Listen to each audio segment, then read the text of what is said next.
अगर भावों के साथ भक्ति करते तो प्रभु एक दिन मेरा मंगल जरूर होता। इसलिए जैन दर्शन भावों पर डिपेंड करता है। जैसे तुम्हारे भाव होते हैं वैसे ही तुम्हारा भाव होता है।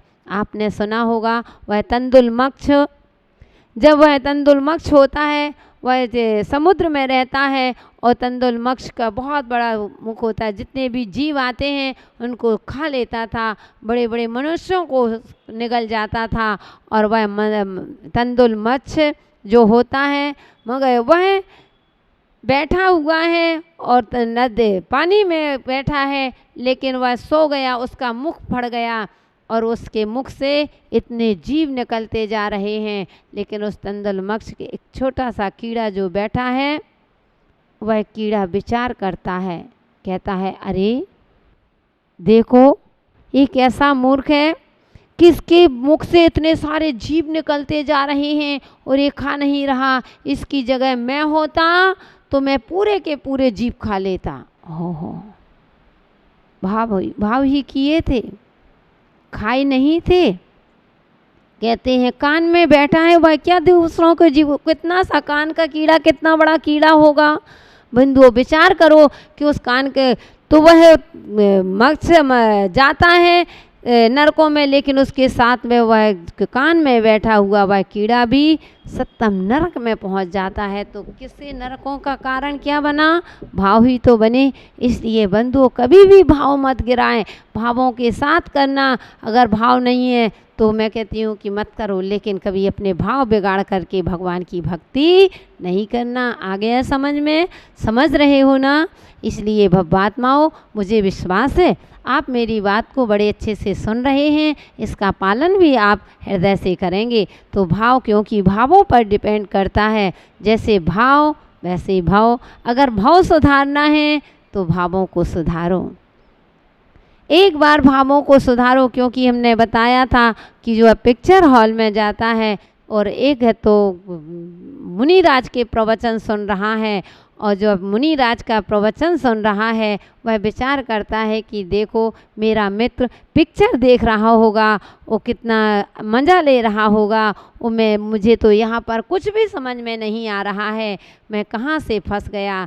तो बंधु यहाँ पर वह पिक्चर हॉल में प्रवचन हॉल में बैठा है और एक पिक्चर हॉल में बैठा है, वह कहता है कि अरे यहाँ मेरा मन नहीं लग रहा है, पैसे भी गए और पिक्चर का आनंद भी नहीं आ रहा है। मेरा मित्र प्रवचन सुन रहा होगा, पुण्य की क्रियाएं कर रहा होगा, काश मैंने भी अगर ऐसी बात थी तो मैं भी चला गया होता तो कितना अच्छा होता, तो ना पैसे लगते और पुण्य का पुण्य लग जाता। तो बंधुओं अब हम आपसे पूछ रहे हैं कि वह पिक्चर हॉल में बैठा व्यक्ति अच्छा है कि प्रवचन हॉल में बैठा व्यक्ति है, बताओ।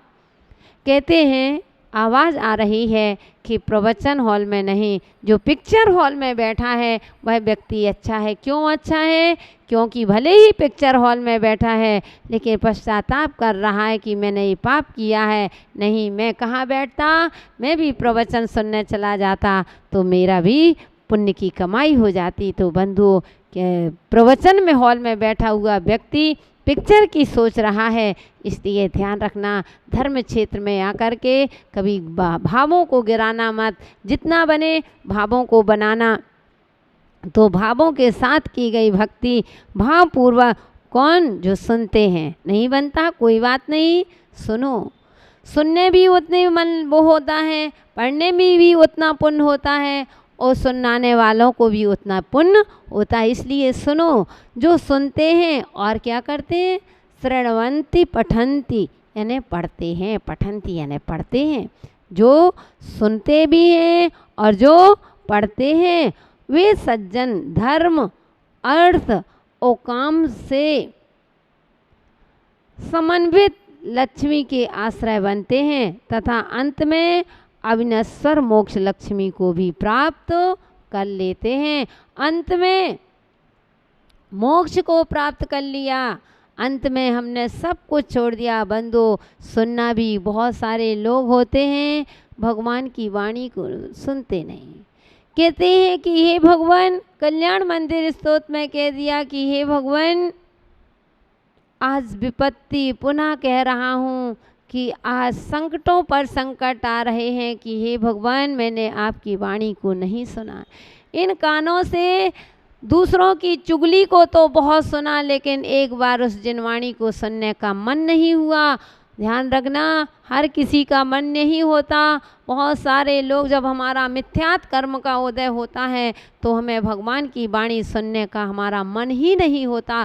तीव्र पाप कर्म का, मिथ्यात कर्म का उदय होता है तो हमारे भाव जिनवाणी सुनने के नहीं होते हैं। कोई होता है, सुनाते हैं तो कहते हैं हमको अभी नहीं सुनना, हम बाद में कर लेंगे, रहने दो, हमको नहीं सुनना, हम बाद में कर लेंगे। यानी बंधु अभी उसका पाप कर्म का उदय चल रहा है कि उसका सुनने का मन नहीं कर रहा। और वैसे भी कह रहे हैं कि आप देखिए, जब आपका तीव्र पाप कर्म का उदय होगा तो आप प्रवचन सुनते हैं, प्रवचन सुनने में आपको नींद आ जाती है। जब धार्मिक अनुष्ठान होंगी, क्रियाएं होंगी, पूजन हो रही है, वहाँ आपको नींद आ जाती है ना। अच्छे कार्यों में तुरंत नींद आ जाती।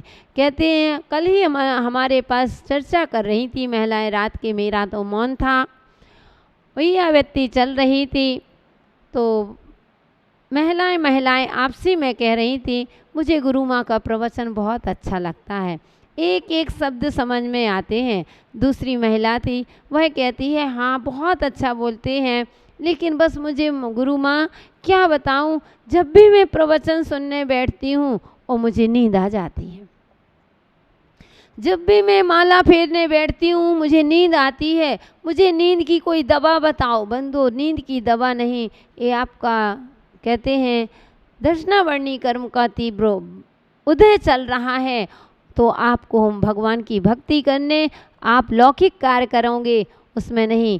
आज गप्पों में बिठा लो, बातचीत करने के लिए बिठा लो, दूसरों की निंदा करने के लिए बिठा लो, तो 3-3, 4-4 घंटे बैठेंगे तो आपको ना नींद आएगी, ना आलस आएगा, ना प्रमाद आएगा, ना घर याद आएगा, ना परिवार याद आएगा। और अगर उसी में बच्चे आ जाएं तो पता चला बच्चों को मार के चलो जाओ, अभी आ रहे हैं, 5 मिनट में आ रहे, चलो जाओ, तुम ले लेना, जाओ भोजन रखा है, भोजन का वो कह रहा है मम्मी मुझे भूख लगी है, बेटा ले लो, वहाँ पर रखा है, सब सामान रखा है, जो तुमको खाना है वह ले लो। लेकिन मैं भी बात सुन रही हूँ, ओहो हे जी, निंदा में तुम्हारा इतना मन लग रहा है। जहाँ दूसरों की निंदा सुनने में यही समय अगर जिनवाणी सुनने में लगा देते तो हे जी तुम्हारा कल्याण हो जाता। अभी समय है, समझ नहीं पा रहे हो और व्यर्थ की बातें सुनने में लगे हुए हो। अपने लोग होते हैं तुम्हारे दिमाग में कचरा भरने वाले होते हैं, अपने दिमाग में कचरा क्यों भरते हो। इसलिए कभी भी सुनना है तो अच्छा सुनना। इसलिए कान में उंगली डाल, अगर बुरा हो तो वो कान में उंगली डाल लेना, और अच्छे के लिए हो तो जहाँ सुनता है वहाँ पहुँच जाना। कि नहीं, जहाँ पर धार्मिक स्त्रोत होते हैं, पाठ होते हैं, स्तुति होते हैं, नमोकार मंत्र हो रहा है, अथवा भगवान की पूजन आराधना हो रही है, विधान हो रहे, भले नहीं बैठा लेकिन मैं विधान को देखने जाऊंगा और सुनूंगा, भगवान की महिमा को सुनूंगा, गुरुओं की महिमा को सुनूंगा, गुरु की महिमा को एक भाव क्या भाव भाव में भी सुनूंगा, तो मेरा मन भरने वाला नहीं है। इसलिए बंधुओं, तो आज से चिंतन क्या, आपको विचार ही कर लेना है, पक्का विचार करके उठना कि आज के बाद मुझे किसी की निंदा नहीं सुनना है। क्योंकि बंधुओं, दूसरों की निंदा सुनोगे तुमको नीच गति का बंध होगा। तुमको आज मनुष्य जैन कुल मिल गई, अगले भाव में क्या पता कौन से कुल में जाते हो, निकृष्ट कुल में जाते हो, नीच कुल में जाना पड़ेगा। इसलिए कभी भी सुनना तो भगवान की वाणी सुनना, भगवान से यही प्रार्थना करना, हे भगवान मेरे ये 2 कान इसीलिए हैं कि दोनों कानों से सुन करके अपने जीवन में उतार दूं। बंधुओं, हर किसी को नहीं, इसीलिए कहते सुनने की आदत डालो, पढ़ने बस की आदत मत डालो, सुनने की आदत डालोगे समाधि अच्छी होगी। क्योंकि पढ़ने बस से कुछ नहीं होता। आज यहाँ पढ़ रहे हो, अगर सुनने की आदत नहीं तो समाधि के समय तुम पुस्तक लेकर के थोड़ी पढ़ोगे, पुस्तक लेकर के इसलिए सुनाएंगे। गुरु होते हैं, निर्यापकाचार होते हैं, वे तुम्हारी भाषा को तुमको सुनाते हैं। हे जीव, तुमको संबोधन करते हैं। अगर आपने अभी से सुनने की आदत डाल ली तो तुम्हारा मन लगेगा, अच्छी तरह से सुनोगे। ऐसे ऐसे व्यक्ति एक बार की हमारे गुरुदेव बताते हैं, हमारे संग में जो माता जी थी, हमसे बड़ी माता जी थी, वो बताते थे एक बार एक व्यक्ति थे, बड़े धर्मात्मा थे। देखना कि हर कोई मरते समय नमोकार मंत्र नहीं सुन सकता है। एक व्यक्ति इतने धर्मात्मा थे, इतने धर्मात्मा थे कि उनका मन हमेशा पूजन भक्ति करते थे, लेकिन क्या पता कौन से पाप को, हमारे गुरुदेव के अनन्य भक्त थे और गुरुजी वहाँ पर रह कर के आए, फिर वहाँ से निकल गए। उन दादाजी की अचानक तबीयत खराब हो गई और जैसे बहुत हालत खस्ता हुई, वो इतनी स्थिति नहीं थी कि गुरुजी के पास, गुरुजी बहुत लंबे निकल चुके थे। जैसे ही सूचना मिली कि फलाने व्यक्ति की तबीयत खराब है, तो गुरुजी ने बहनों को भेज दिया कि जाओ, आप लोगों को उनको संबोधन करके आना है। कम से कम दीक्षा नहीं होगी तो कम से कम उनको नियम संयम से तो जाएंगे, उनका कल्याण करवाना है। उनकी इतनी भावना थी कल्याण करने की, तो उनका कल्याण हो, वो बहनों को भेज दिया। जैसे ही वो दीदी लोग गए, देखिए वे दादाजी लेटे हुए थे, उन्होंने, दीदी ने नमोकार मंत्र सुनाया तो कहते हैं जाओ, मुझे नहीं सुनना, अभी मैं मर थोड़ी रहा हूँ। उनने कहा दादाजी कोई बात नहीं, लेकिन हम तुमको नमोकार मंत्र सुनाएंगे, हम भगवान की आराधना कर, हम भक्ति करेंगे, आप भक्ति को सुनिए। बोले मैंने कह दिया ना, मुझे नहीं सुनना, अभी मैं मर नहीं रहा हूँ। ओहो, हमेशा भक्ति करने वाले देखो पाप कर्म कब आ जाए कह नहीं सकते। अब उन्होंने, दीदी ने जानती थी बहुत अच्छे, उन्होंने देखा नाड़ी ने जवाब दे दिया है, डॉक्टर ने जवाब दे दिया है, लेकिन उनकी अभी आवाज़ निकल रही है, लेकिन उन्होंने कहा कि नहीं, हम तो सुनाएंगे। बोले मुझे नहीं सुनना, बहुत तेज़ी से गुस्सा हुए। लेकिन वह दीदी लोगों ने, क्योंकि उस जीव का कल्याण करना था, उन्होंने कहा नहीं दादाजी, हम तो सुनाएंगे ही सुनाएंगे। जैसे ही उनने कहा नमो अरिहंताणम, नमो सिद्धाणम, और बंधु उन्होंने कान में उंगली डाल ली। किसमें? कान में उंगली डाल ली। और बस उन्होंने जैसे ही कान में उंगली डाली, उनकी जीवन लीला समाप्त हो जाती, यानी प्राण पक्षी उड़ जाता है। यानी कितना पाप कर्म का उदय। इसलिए सुनने की आदत डालो, जितना अभी सुनोगे। इसलिए भगवान से, हे भगवान मेरे कान जब भी सुने नमोकार मंत्र सुने।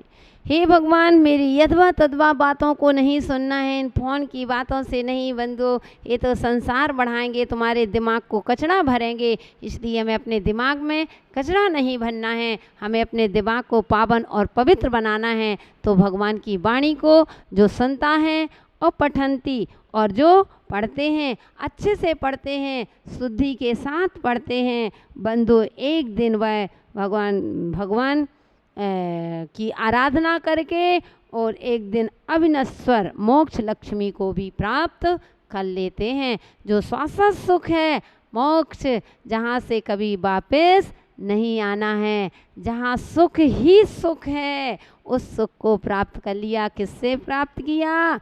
धन दौलत से प्राप्त किया क्या? नहीं, धन दौलत से कभी मोक्ष नहीं मिलता है। अगर मोक्ष मिलता है तो भगवान की आराधना करने से मिलता है। मोक्ष मिलता है तो भगवान की भक्ति करने से मिलता है, ध्यान करने से मिलता है, उनके गुणगान करने से मिलता है। इसलिए आज हम मंगलाष्टक में यही बात को यही समाप्त करते हुए यही कहेंगे कि हे भगवान, जो भी मेरा सौभाग्य मेरा जगे, मैं भी अब इस सौभाग्य को जगाऊंगा और मैं मंगलाष्टक पढ़ करके हम अपने जीवन को धन्य करेंगे। तो आप लोगों के आज से नियम कि सभी लोगों को एक बार 24 घंटे में एक बार तो मंगलाष्टक पढ़ना ही पढ़ना है। एक बार पढ़ोगे तुम्हारा जीवन अच्छा बनेगा, तुम जो चाहते हो वह मिलेगा। जो वृद्ध दादियाँ बैठी हैं वो ये ना सोचें कि हमसे पढ़ते नहीं बनता माता जी, मैंने पहले ही बता दिया। कोई बात नहीं दादी, अगर आपसे पढ़ते नहीं बनता है तो सुन लिया करो, कह दिया करो कि बेटा हमको सुना दो। अगर बहू नहीं भी सुनाती है, बेटियां नहीं सुनाती है, पोता पोती, तो आप कह दीजिए कि मुझे सुना दो। नहीं सुनाएंगे उनको पाप लगेगा, लेकिन कम से कम आप कह कर के ही पुण्य कमा लो, और आपका पुण्य होगा तो सुना देंगे, और नहीं होगा तो उसमें भी समता रखना। अब विकल्प नहीं करना कि विकल्प करने लगो, नहीं, हमें कोई विकल्प नहीं करना है, हमको अच्छे से समता के साथ।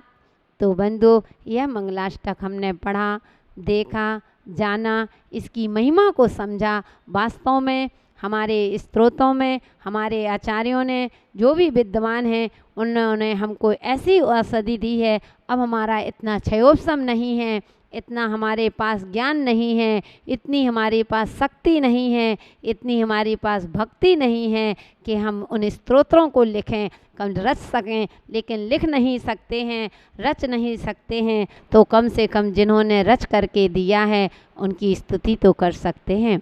हमारे संघ के आचार्य विशद सागर जी महाराज जी हैं, उन्होंने इतने स्तोत्रों का अनुवाद किया है, पद्यानुवाद किया है, इतने स्तोत्र, कम से कम लगभग 180 विधान जिन्होंने लिख चुके हैं अपनी लेखनी से।